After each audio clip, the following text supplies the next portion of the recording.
Hey, welcome to the Team Babe podcast. I'm Jason, and I'm Babe. And I'm Robin, and I'm Babe.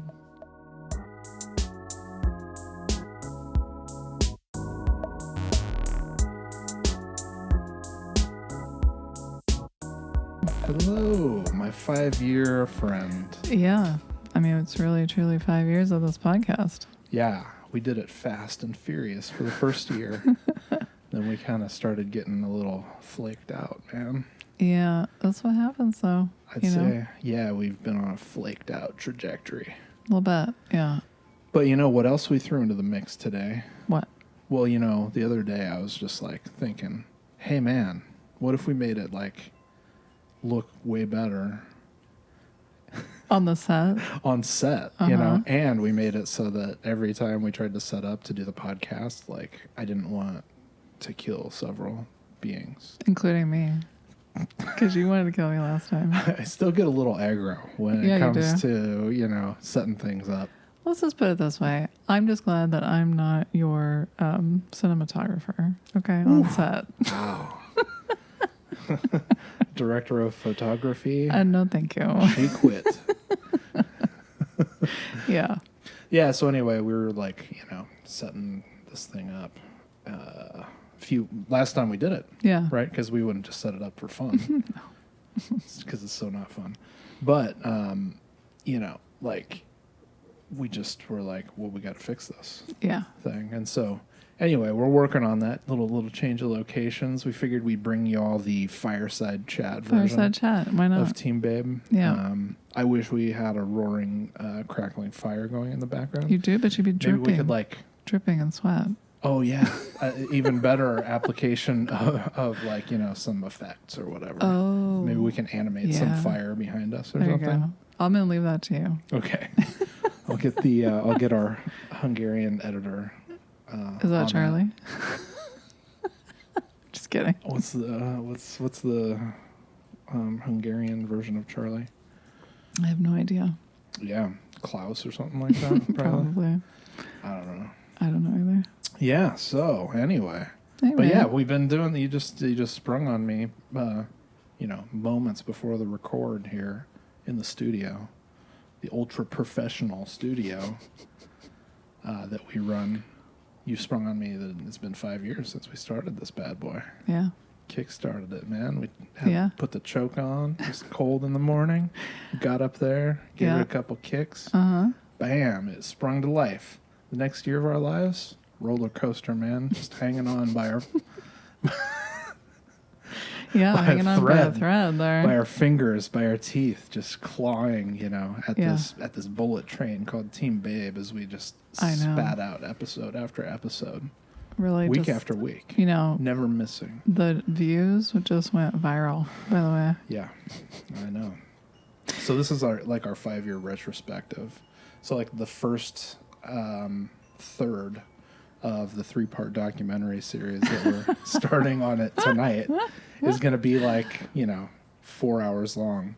And then part 2 is going to be like 5 minutes. And then part 1 is going to be like 2.5 minutes. Okay. Or something. Cool. But what you all want to stay tuned for is part 4. Where we're back, baby. You mean part 4, the prequel to like part 4, part 1? The Fast and the Furious again, or something like that. No?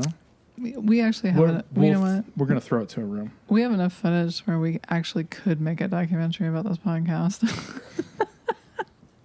Yeah. It would be so annoying, though. How many embarrassing parts do you think that I would want to have that edited out?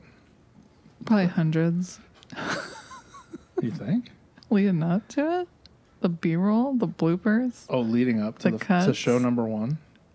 Well, that, and then what happens on every show. What happens We have bloopers. Oh, yeah, bloopers happen. But, I mean, that's gold, baby. That's behind-the-scenes gold. Someday. You know? Someday. Yeah. So what have you been up to? Man, it seems like, well, at least, you know, before I get into that, I just want to give ourselves some pat backs. Okay. For doing episodes, you know, not necessarily every week or whatever, but a lot more regular than it was there for most of the history of the show. I'd be interested to take an average, actually, a weekly podcasts produced average, and just see where we fall. Well, I can tell you right now, Yeah. we've averaged less than 25 per year. Okay. Yeah, so that's pretty good. So it's like every couple of weeks if you averaged it out, which isn't that bad. Yeah. Huh. So you already did the math. Yeah, man, I'm always doing the math. You are a Christ scientist, right? Oh, yes. You know me. Super Christian. I don't even know where I came up with this thing that you're a Christ scientist. I don't either. And to be honest, I don't like it. I think I can feel that, and that's why I keep doing it. But now that I know. Christian Science. Let me see how many more times I can say it before she flips out. I'm just waiting for you to punch me in the balls or whatever. And that It's okay. I'm having my revenge. I've been calling you lover boy. Yeah. So. Well, I mean, that's the thing with me. Yeah. I'm sure I could think of some things that, I think I said this to you recently, but I'm sure I could think of some things that people could say to me where I would be like upset or whatever. But it's like none of them would be anything like common baby girl or lover girl or whatever. But like there are a few for you where it's just, that are like that are pretty vanilla.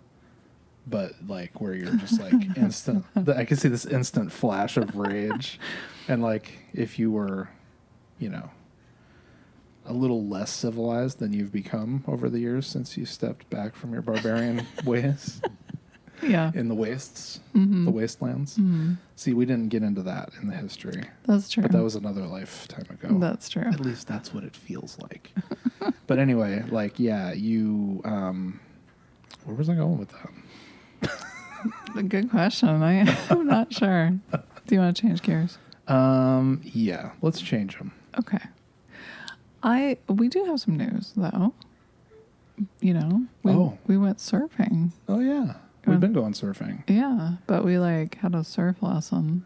Yeah. And then we actually surfed. Yeah. Was that did we talk about that? We might have. A little bit. Yeah, at least the surf lesson part. But yeah, so we've been going, hitting the beach. You got a board? Tell them how many boards you got. You got a board? Are we counting your board? No. Okay. Well, I have 3 surfboards now. Uh-huh. Charlie has 2, uh-huh. kind of, one of which is actually mine. Uh-huh. So really, how many do you have? 4. And here we're trying to get rid of stuff, and you just keep coming home with surfboards. And I'm like, how many surfboards can you use at the same time, dude? I got a little obsessed there. And I think if you looked at my Facebook Marketplace, screen time, I'm afraid to look. Uh-oh. I'm not going to look because it's irrelevant. Because now that part of my life is over and I'm no longer looking for gear. I'm using it. I'm using the gear that I acquired. Hey, I like that. I know. You're not looking for any gear right now? Is that the God's honest truth? I already got the dehydrator. I mean, you're getting shit all the time. Just FYI. You are ordering shit constantly. Is this are you calling me out for excess consumerism here? Not necessarily. Is it disgusting? No, not necessarily, because you go months sometimes without ordering anything. So it's not like you do it all the time. Yeah. But just recently, I've just been between you and Charlie, something is being delivered almost every day. And I'm like, you guys. Yeah, I mean, a lot of that is household items and stuff like that, or when I get my a project into my head, I'm like, I know, okay, it's dangerous. Let's fucking get all the stuff for it and do the project. It feels like, and then sometimes there's other stuff. I guess it really depends on whether it's something that I really feel like I want to do. You know what I mean? Because there's going to be stuff in life, as we all know, as we've all experienced, that we don't really want to do, but we still kind of have to, or we sort of need to, or it would improve our life if we did. But these projects, man. Once I get my teeth into something, I I go ham. I thought you were going to say, once I get my teeth fixed. Yeah, you should see how much fucking gear I'm going to buy once all my teeth are fixed. Holy. You're going to start your acting career. Once I got all this gold in my mouth. Bro. You get all your crowns on and your caps. Oh my God. It's going to be so cool, man. Oh my goodness. Yeah, like, so anyway, yeah, we did our surf lesson. Yeah, but we've been going out. The big noise. The big noise. The big news. Yeah. Is that you actually surfed and stood up. Yeah, I caught actually, from going out, I don't know, we went out maybe 4 or 5 times or something like that. And just in the last few weeks, I've been trying to go out, like, if I can, once or twice a week, but I'd like to go more than that, hopefully. But yeah, anyway, the last time we went out, I was like dragging my ass. I was like, I don't know if I want to go out. I was looking, the conditions were not very good or whatever. But that was kind of nice because there was nobody there. Yeah. Or very few people. The so waves we could were just actually like fine. fuck around and like we fucked around and found out. I found out that I ran out of water several times. You ran out of water. Mm-hmm. Oh yeah. I thought you were like, oh, like it caught a wave and ran out of water. Yeah. Well, because we were catching whitewater, yeah. stuff, trying that, and then like I actually paddled out and then paddled for one, caught it, and I was like, oh, well, I guess I need to stand up now, and so I just did my like takeoff, like pop up thing, and then I was standing up, and the cool thing is that happens all the time, but like most people are turned around or like paddling back out or whatever. You happen to be in all the way because you ran out of water. Yeah. And so you like looked at me just like right as I started, right as I stood up, and yeah, that was awesome. In on it. Yeah, so that was kind of neat. Yeah, so now you're a surfer. That's a big step, babe. Yeah. Did you know? Did you notice what? You can call yourself a surfer now. Yeah, I guess. Right? Sure. I think if you stood up and surfed one wave, you can say you're a surfer. That's my plan anyway. Yeah, I mean, I just want it to be first of many. So like, I try not to get too weird or nostalgic about these things, but it is a big step because like there's way more going on once you get out there. If you've never done it, then you would think. That looks like. And stuff that looks real easy when you watch really good people do it is not easy when you try to do it, unless you're some kind of alien or like Charlie. Like he just did it like the first time. He just like went out and like just went and stood up like day one. Yeah, I was like, and I mean, being 14 or whatever, that 15 helps a lot, I think. Yeah. So yeah. Do you think maybe that's my problem? I got too much junk in the trunk. I think you're not 14. That's your problem. Oh, damn. But it's good because then I'd be like some sort of weird pedo or whatever, I guess. But if you wouldn't you be 14 too? If I was 14, yeah, I'd probably be 15. We'd have to time travel together. Yeah, we need to do that. Why are we doing that again? Oh, so we can get good at surfing. Yeah, right. Well, we're nice and skinny and all that, not grown all the way yet. Yeah, I don't have bum knees and shit. Although, I think my ass was the same size though when I was 14, so I don't know if that would really help. How did that go with like gymnastics stuff? Oh, I was like long done with gymnastics by then. No, I mean, because you probably still had kind of a big butt when you were doing gymnastics. Actually, it was helpful. It was helpful. Lowered your center of gravity like a judo. No, just more strength, like that. Because in gymnastics, that's actually where all your moves come from. Like whether you're doing flips or something on the bars, it's all from your butt, basically. It's all from your butt.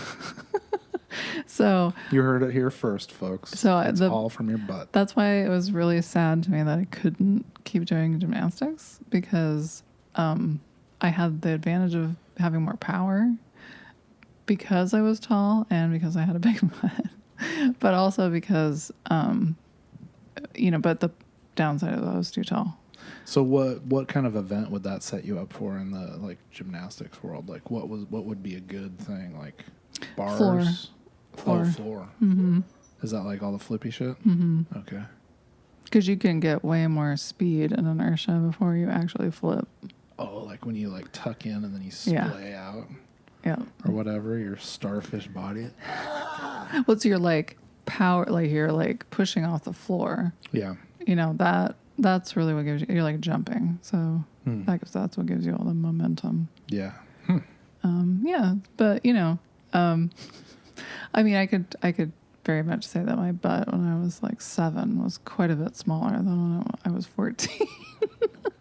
But I was still way taller, and like everything about me was bigger than every other kid. Yeah. You know. Yeah, you had that raw demonic power, I'm sure.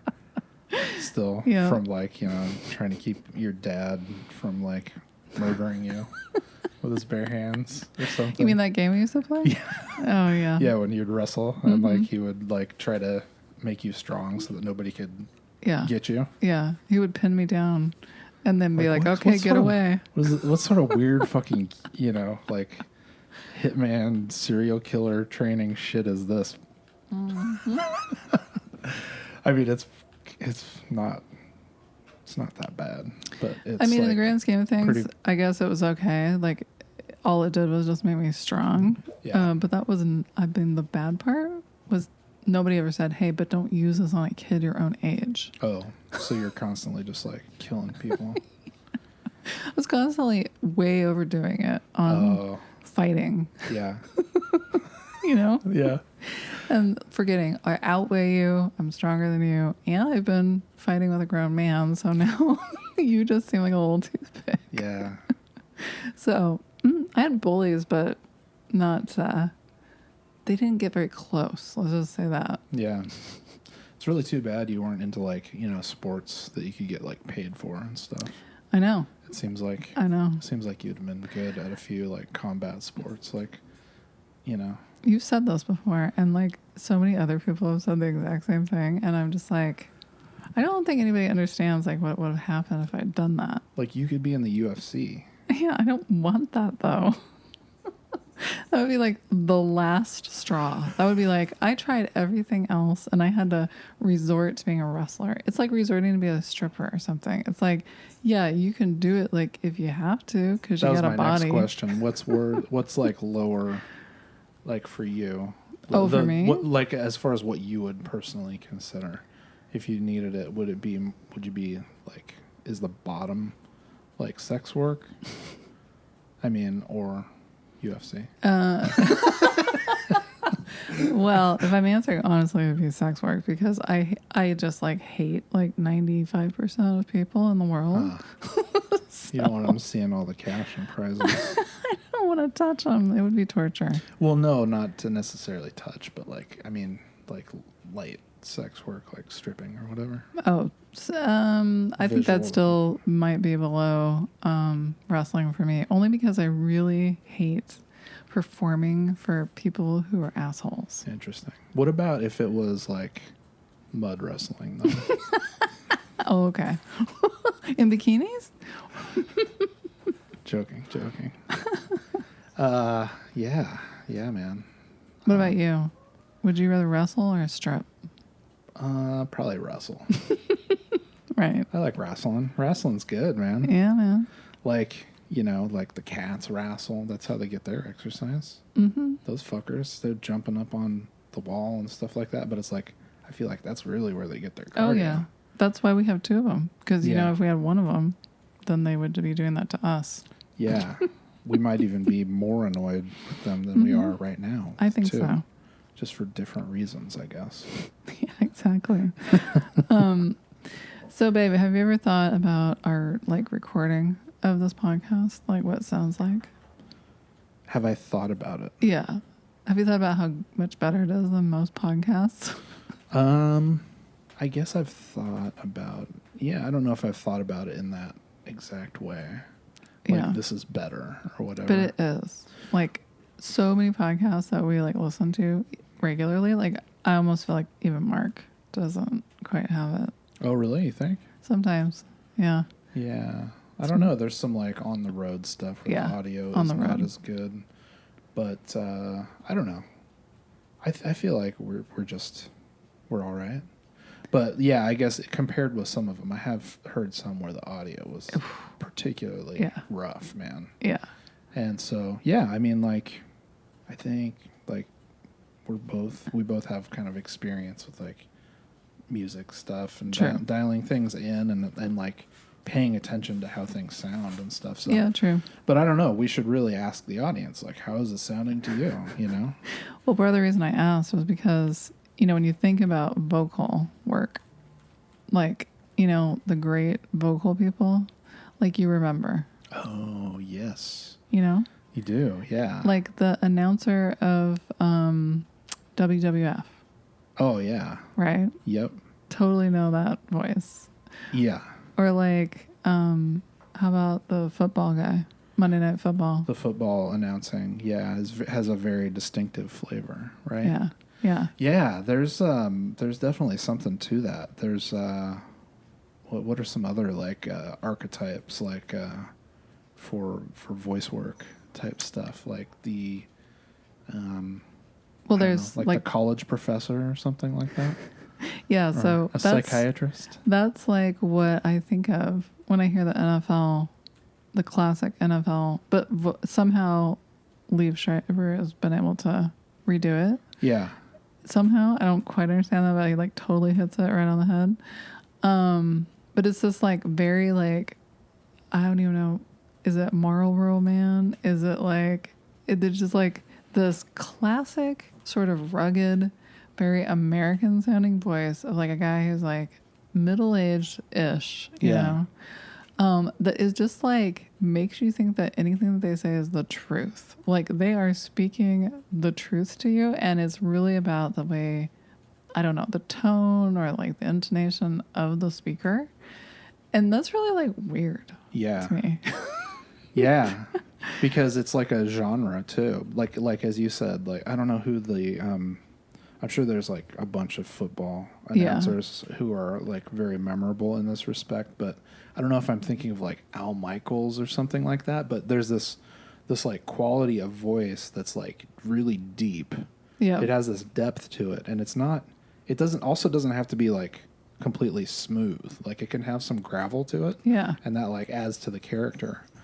But like Liev Schreiber has that for sure. Mm-hmm. I don't even know. Is that how you say his name? It might be Liev. Liev? Yeah. Whatever. Liev Schreiber.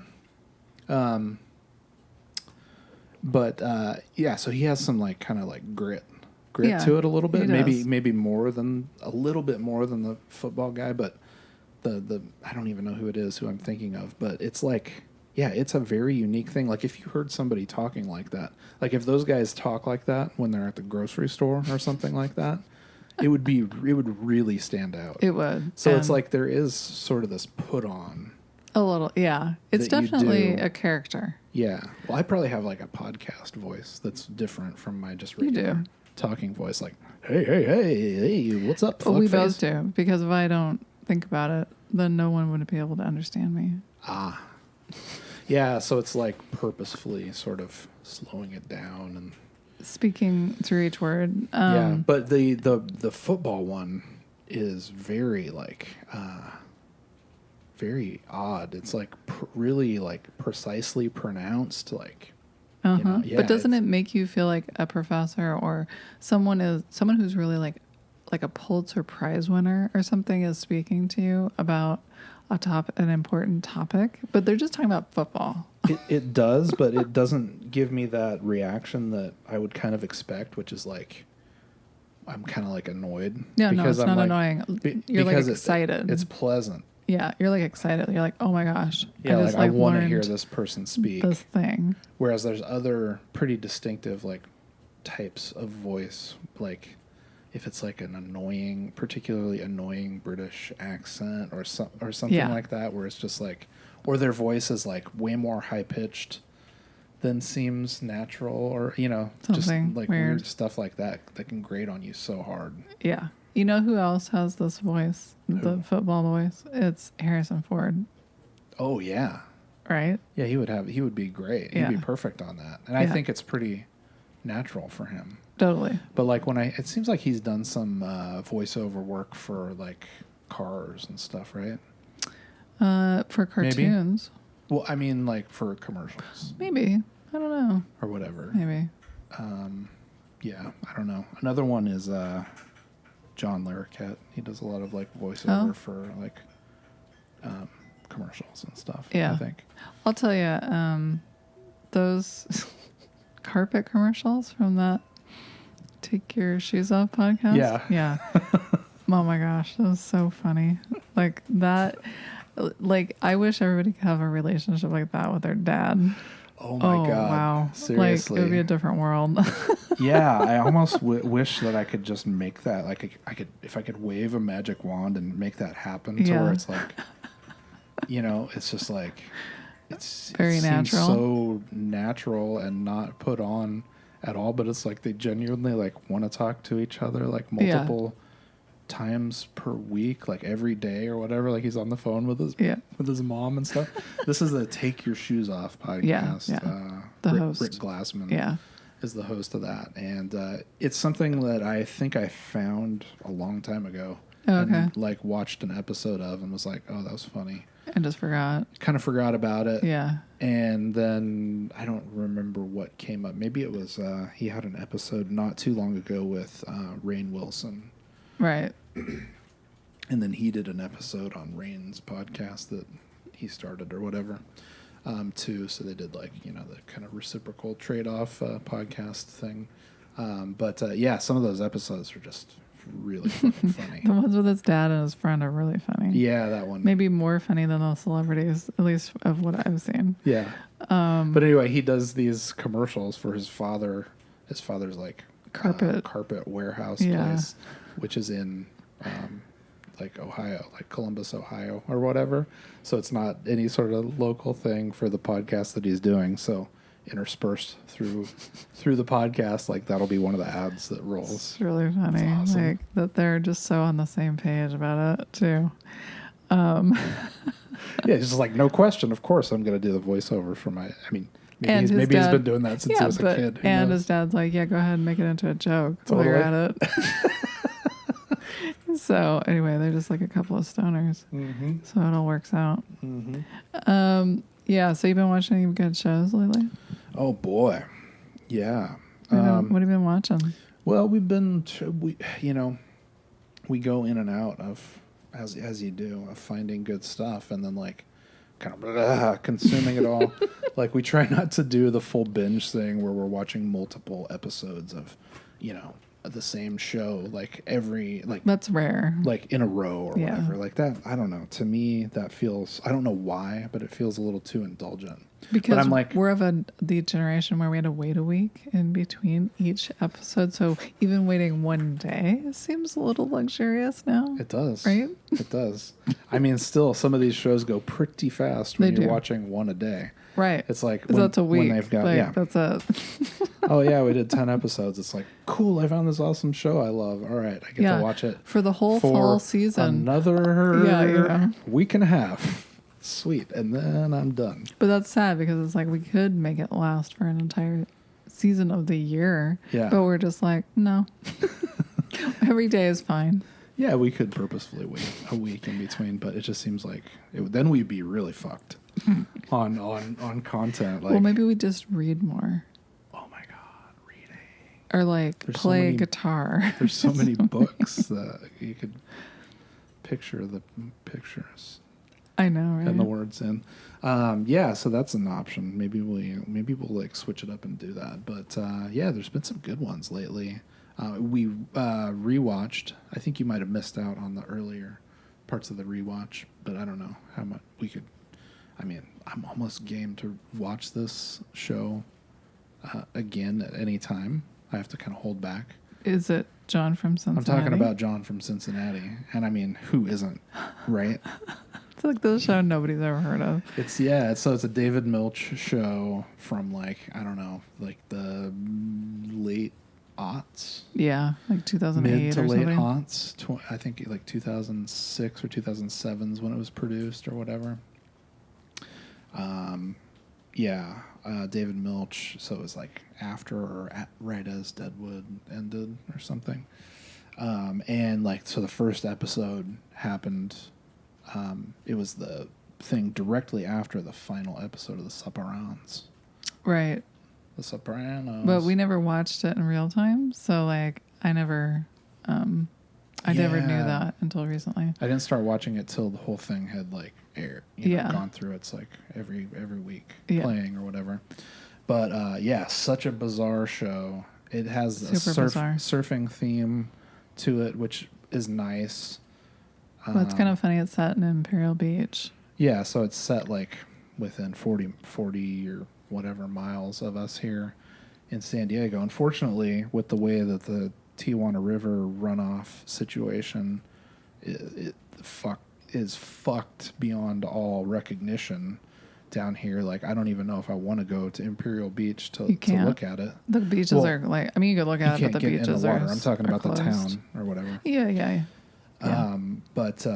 It's funny because it's right here. So, and they're talking about other surf breaks and areas and stuff that it's like we totally like know what they are now, and we're like, oh, this is so weird. Like, the first time around, I had no fucking idea what they were talking about. I didn't know what IB was. I was like, what? Yeah, IB, Imperial Beach. I thought they were talking about like Malibu. Like, I never understood where they even were in the show. Really? Yeah. I never told you? I thought I told you. I mean, I watched it. I just didn't. Yeah. I was just like, Surf Town, generic Surf Town, USA. Hey, I guess these geographical things are more important to me. Like, I pay attention to that stuff in a show, usually. I'm like, where is that? Where is that fictional town that this thing is based on? I thought What's it was the real town. You know what? I thought it was the same place as Point Break, actually, because of that first opening scene in the first show. Yeah. I was confusing the border wall with like smokestacks in the background, and so I was thinking that's why I was thinking it was LA. Oh, okay, I gotcha. Mm-hmm. Yeah. So anyway, we have some local knowledge now or whatever that made it kind of interesting too. But it's on HBO.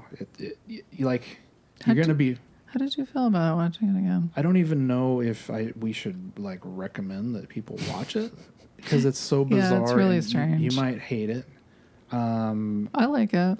I like it too. It's got things that it's one of those shows or movies where there are like lines from it that I still say almost daily. And there's like a lot of that stuff that I just parrot throughout the day that has become part of. It's like a catchphrase. Yeah, totally. Like it means the thing or it means something else. And there are lots of things in this show. There's like this being who's like, you don't really know what the fuck is going on. He says these kind of like random seeming things, but you can tell they actually mean something or whatever. Like, it's very confusing, but it's like when you get done watching it, you do kind of understand the general story. But like I don't know, I've watched it 2 or 3 times. Yeah. And just recently did I finally get the full story, but that was because I had to cheat and watch an explanation of the story. But I did come away at least like, oh, okay, I see what this is about. I think the first time I was like, I don't know what this show is about, but it was kind of fun to watch. And it's not all done super well too. Like, there are episodes in there that are kind of dogs. It's like, all right, like what the fuck is going on? But so it's like the age old thing of like, well, if you have to watch the behind the scenes to understand the thing, like maybe it was the too show deep. sucked or whatever. But it's like still with this, I could tell there was something to it. So I hadn't looked for a long time because I've always looked for John from Cincinnati lore since the first time I watched it because I don't know, it just affected me in some ways or whatever. It touched me. I was deeply touched. Do you think like that Bobby now? Valari.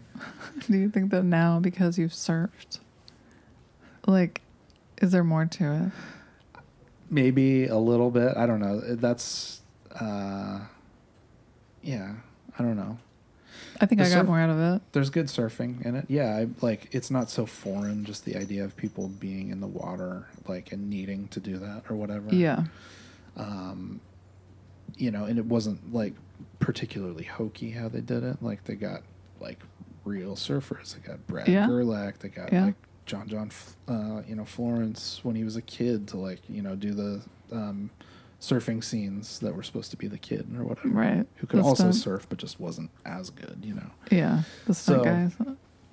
Yeah, I don't know if it meant more to me or whatever, but some of the things that I suspected it was about were like kind of elucidated by this behind the scenes video that I found on YouTube or whatever. Yeah. That I hadn't seen posted before, so I don't know if it surfaced like somewhat recently, It does and they happen. included it.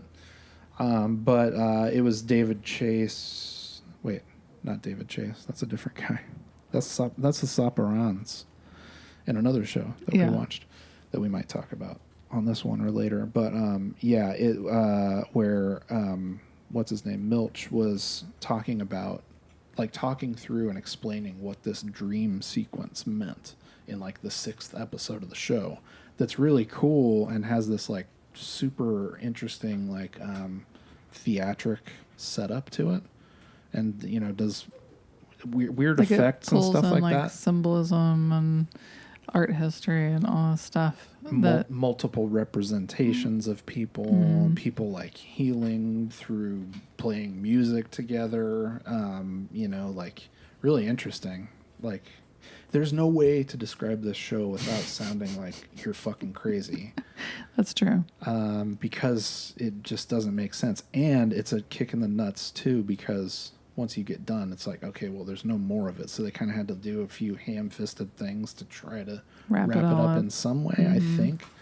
But because the last couple episodes are kind of a dog. Not great. Yeah. But this explainer thing of that dream sequence was really cool because he was talking about like what some of the stuff that John just like says or that has become other things that he parrots, repeatedly throughout the show, or like the symbol that he draws and then that starts ending up on shit, like what that means and stuff. That was kind of deep. Yeah, it was. It was more than I expected, for sure.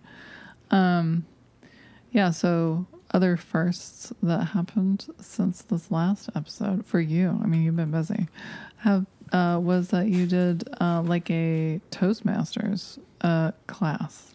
Not Toastmasters. I mean, not, but that's what like people a know. public speaking class that my job paid for me to do, like as part of our professional development stuff. Yeah, that was like really, really awesome.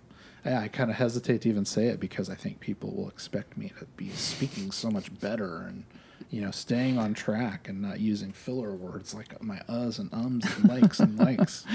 But I don't care about all that shit. And this is kind of a different type of thing anyway that doesn't really... It's worried more and concerned more with like letting you communicate in the natural way that you communicate as yourself, and helping you kind of bring that out in yourself or whatever, instead of like the mechanics of like, was this technically a good thing? Well, this person used 10 filler words in 1 minute, so they fail. You mean They're like public the speaking. lady that keeps coming to the Arts Commission meetings? Yeah. Who came up to me and said, "You guys really need to take Toastmasters. There's way too many ums during this meeting." I was like, what? Like, that's what you have to say? All right. That's some valuable feedback. If you think I'm going to actually think about that during having a meeting about city arts, I mean, I ain't getting paid enough to worry about that. Yeah, we're just people, man. We're just here communicating, trying to share our ideas, man. Trying to do art. Don't judge. Commissioning. I mean, I ain't getting paid anything, so, good luck. Especially not going to do it. Anyway, ultra speaking, if you're like, if you feel jammed up in the communication department at all, like it might be a good thing for you to look into. Do you think it's sort of expensive, but changed you? I feel like it has definitely changed me. Like just feeling more confident and like having an easier time, like not feeling particularly anxious and stuff, like getting ready for meetings. Like almost always, like once I get into a work meeting or function or something, everything's great and fine. Yeah. But it's this anxiety leading up to it that can then sort of like color the experience and make it like sort of painful when it shouldn't be, because it's just like mad chill bros hanging out and cutting it up, you know? Plus, everybody loves you, as you I know. know, right? I mean, you're lucky because mean- I have the opposite problem. I don't really get nervous about going to talking to people, and then people don't like me. So maybe I should change that.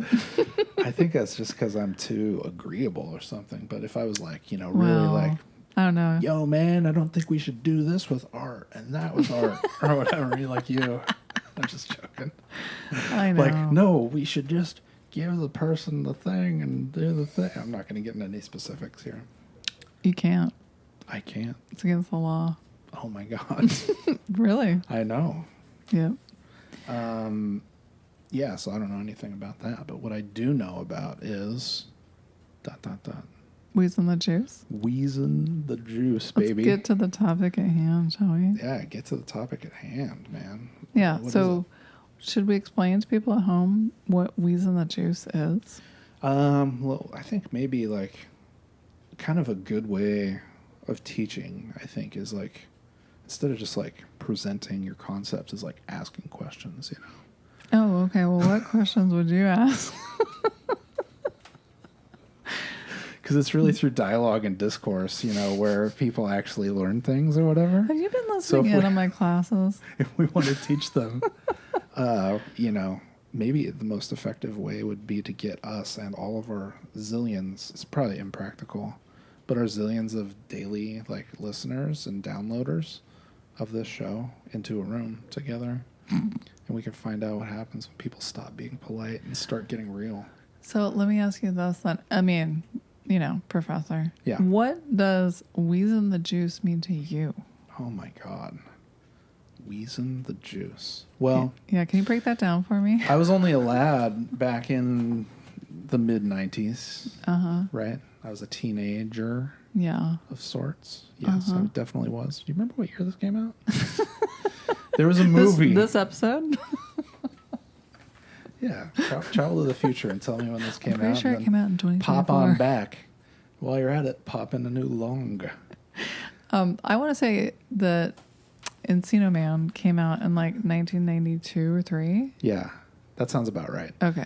Encino Man is the movie at hand, the main topic, the movie of the week. That's where Weezin the juice comes from. Yeah. Okay. Encino So Man. it's appropriate to set, I think, a little foundation there, because Weezin the juice alone, nobody might know, but lots of people maybe have forgot about the wheeze. That's why we're and bringing the it wheezing back. of the juice. That's why we're bringing it up today. We want to put the public message out there and let people know. Do you think that's a 90s thing that would have slipped by the current crop of kids? I mean, maybe they're over the 90s by now.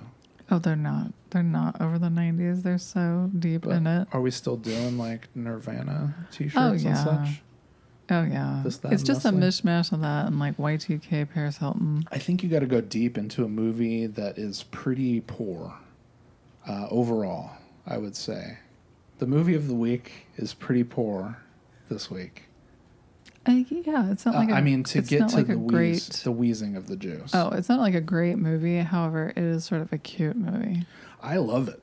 Yeah. I think it's great, but I think a lot of people would not think it's very great. And I don't think because- like if you're into the 90s, this would be a movie that you would automatically watch. You would be watching like The Clueless or something, you know? But this movie That's is solid. like a little It's a little out off kilter, there. man. Yeah. And, you know, it doesn't...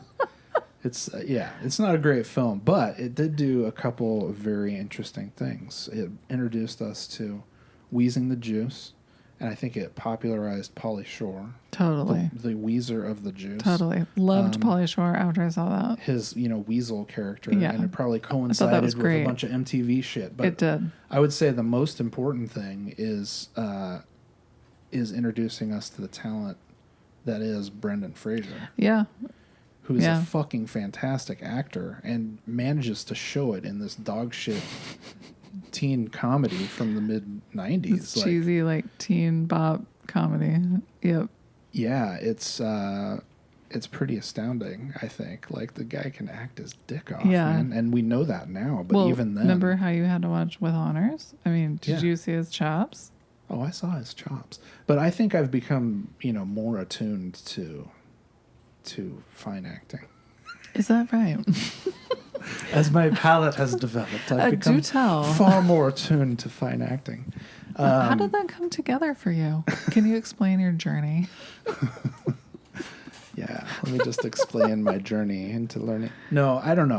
I guess maybe noticing it more when somebody is like very like natural and able to do stuff that I can tell is like hard and make it look easy. I mean, I would actually kind of say the same thing about Pauly Shore. You think? And yeah, because like I know he's like playing himself, but like that could have gone so badly.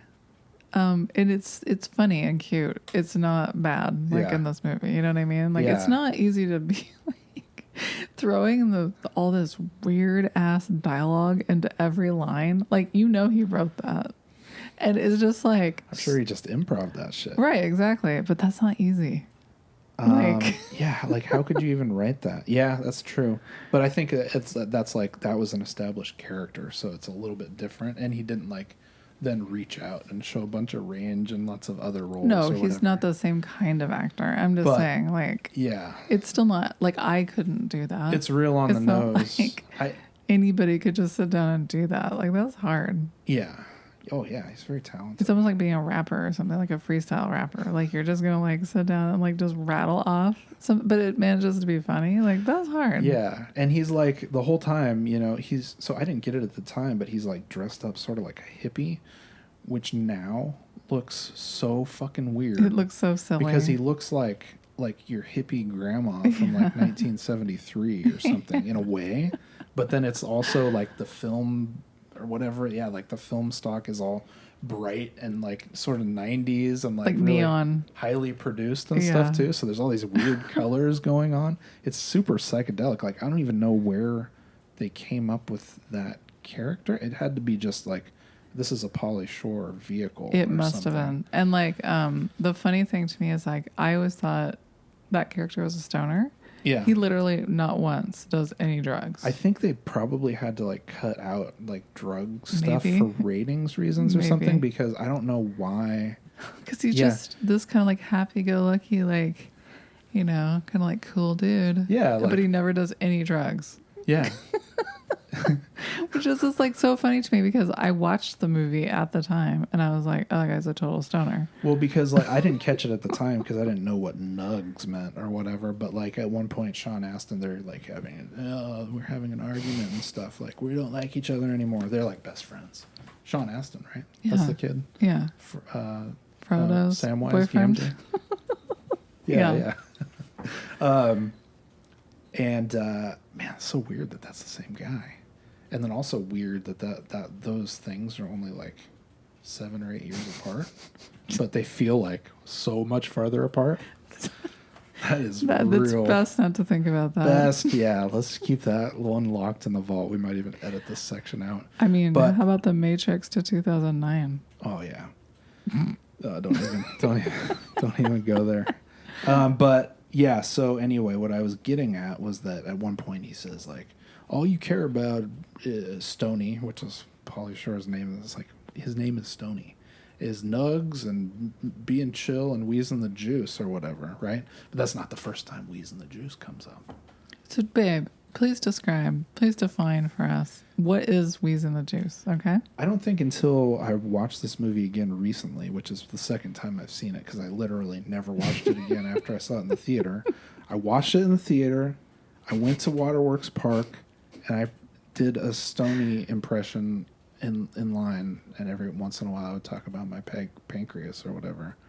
Your pancreas? Oh, right. Because he like says his pancreas hurts or whatever when he gets like punched or falls or so. I can't even remember what it is now. So stupid. But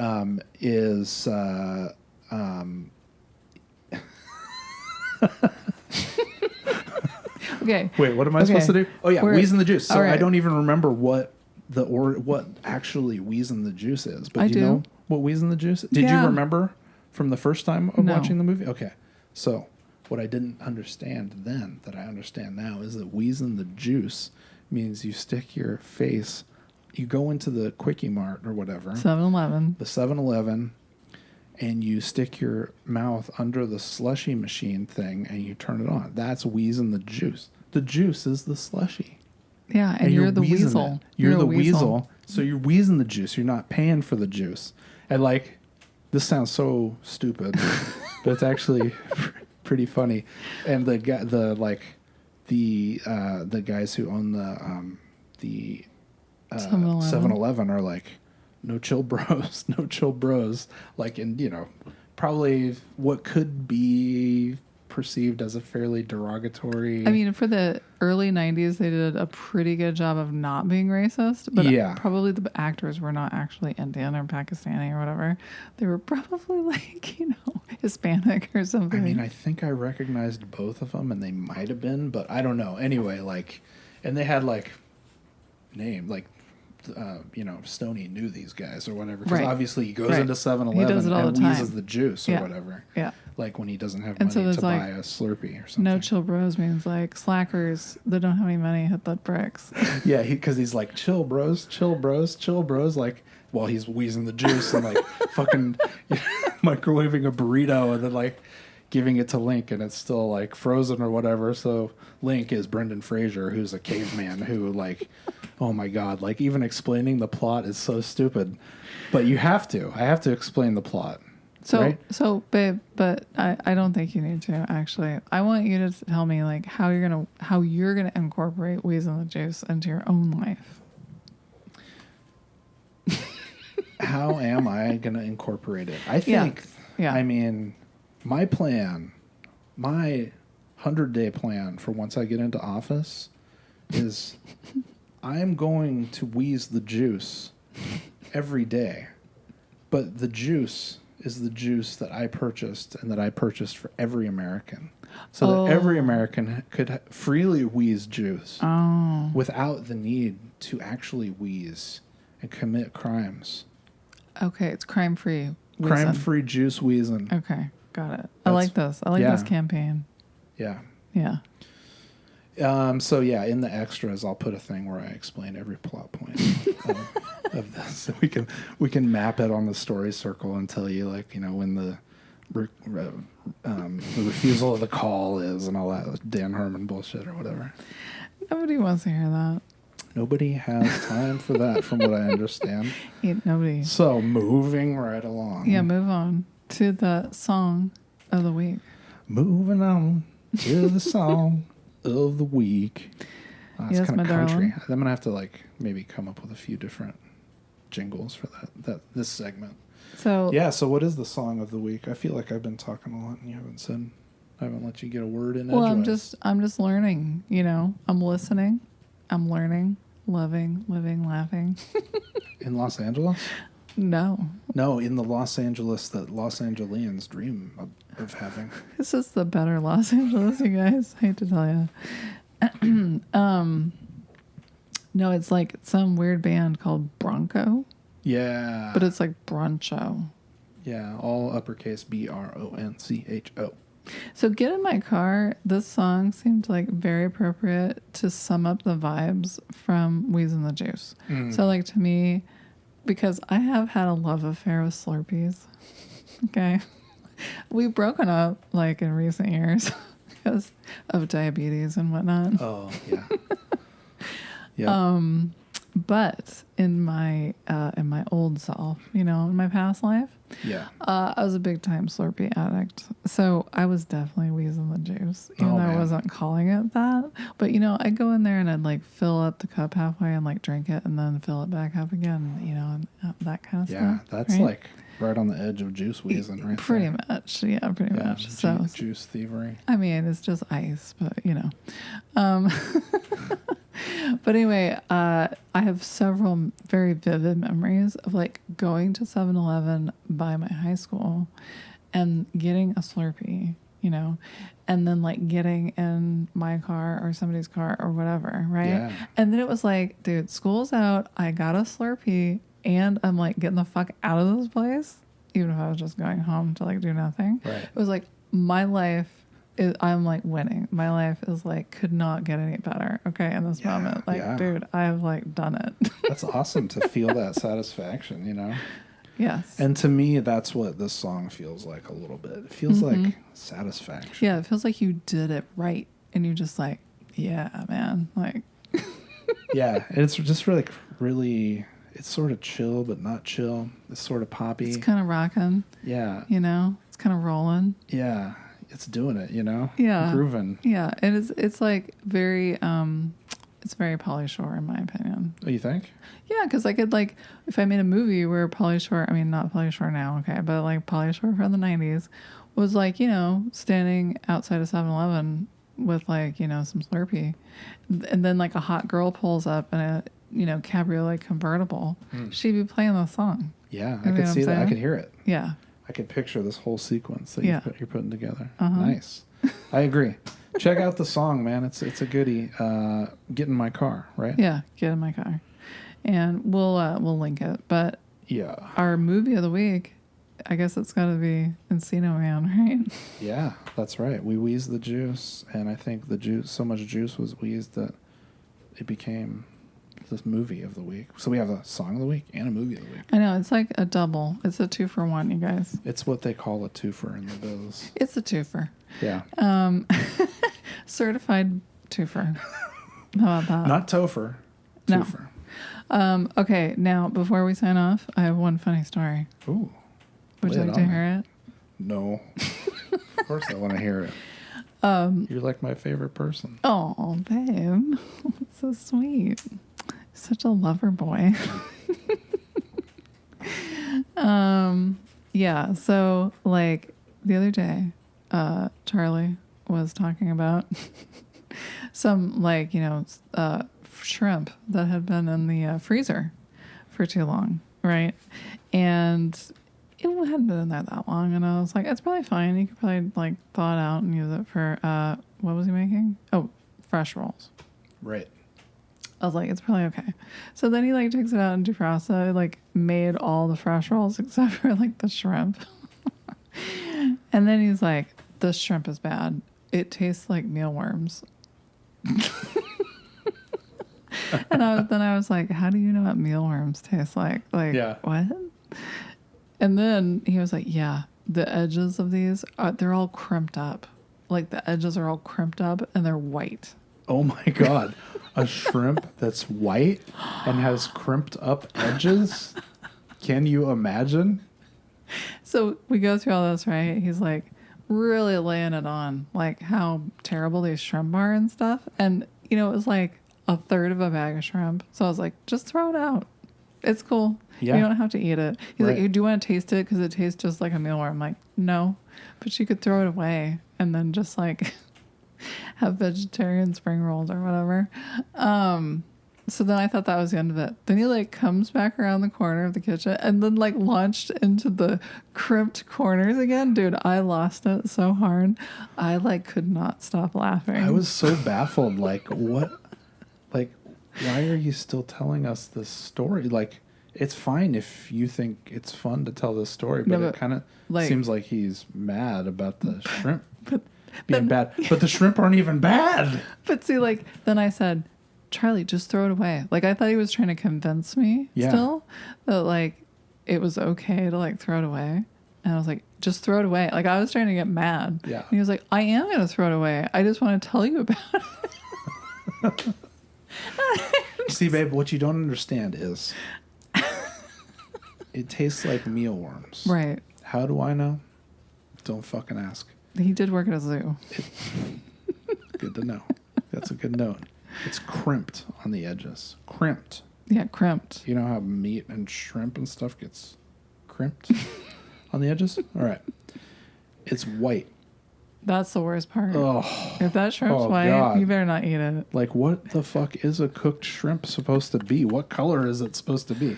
White. So, like, this just baffled me so much. And yeah, we kind of had a little fight about it. Yeah, we did. But then, like, later I told him that I could not. Every time I thought about that whole interaction, I just kept laughing every time, like, by myself. Yeah.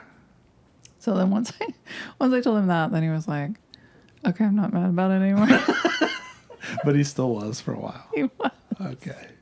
But then I realized, oh, dude, like, okay, so he's an adult. Yeah. So the children are adults. So there's like as I'm unrelinquishing these things that I've been doing for so long, I think I'm also unrelinquishing my terrible humor. So you're getting it back. You're terrible ball busting. Oh, dude. Like I got to be really careful because that was where that was going. Oh, like, man.